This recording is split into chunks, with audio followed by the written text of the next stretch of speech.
You've probably heard the terminology beneficiary designation. You may even understand from a basic standpoint how important beneficiary designations are. But the reality is that all too often as an advisor, when I'm reviewing beneficiaries with my clients, I find that beneficiaries are not up to date. In other words, I find that things have happened. People have gotten divorces, people have gotten married, people have passed away. And what that requires us to do is, in due diligence, to update those beneficiary designations. Let me take just a moment and share one of a most recent event in my life. A family recently hired me to help them in the settlement process of their husband and father who had passed away.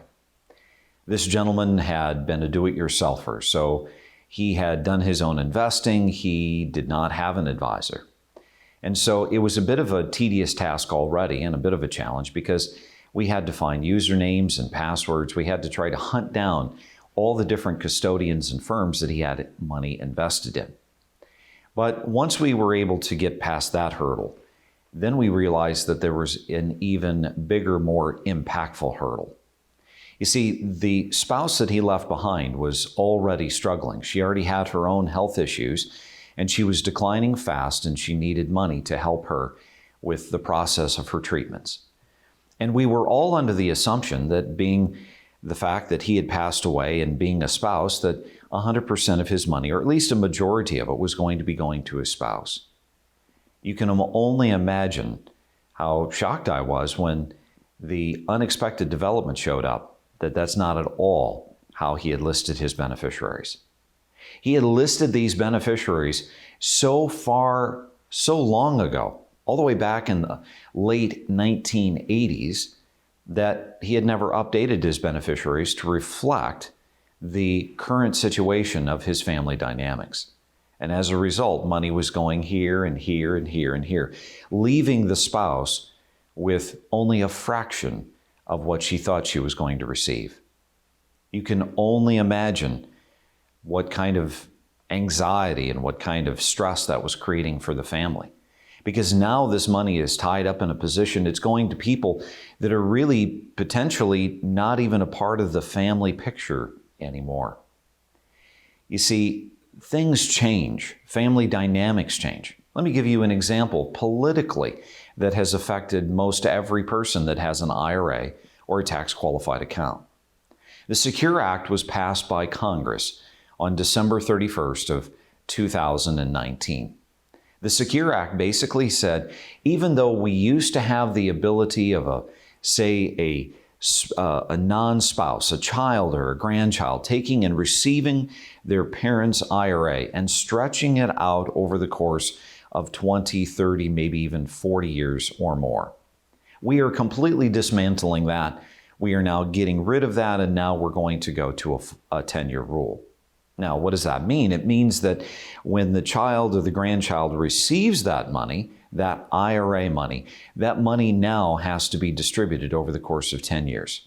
It can no longer be stretched out. The stretch IRA is now officially gone. What does this mean? Oftentimes, I find that parents and grandparents will take their money, and when they pass away, they'll put that money into a trust, and they will expect that trust to distribute that money over the course of 20, 30, 40 years. Unfortunately, though, the laws have changed. Unfortunately, now that annuls the request of the person, or at least the effectiveness of what they were trying to instill as an estate plan. Sometimes when I meet with family and I review beneficiaries, I find that there's been a divorce, there's been marriage, there's been a person who has passed away.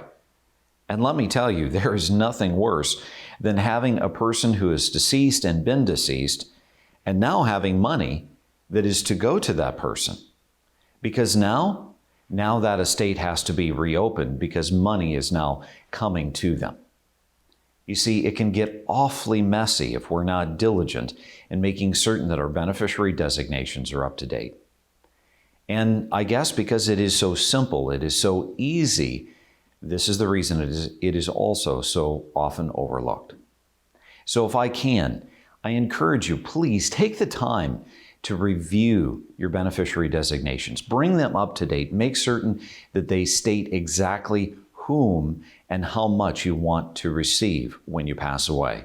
And remember, it's something that's totally free. It's something that you can update every single year or as often as is needed.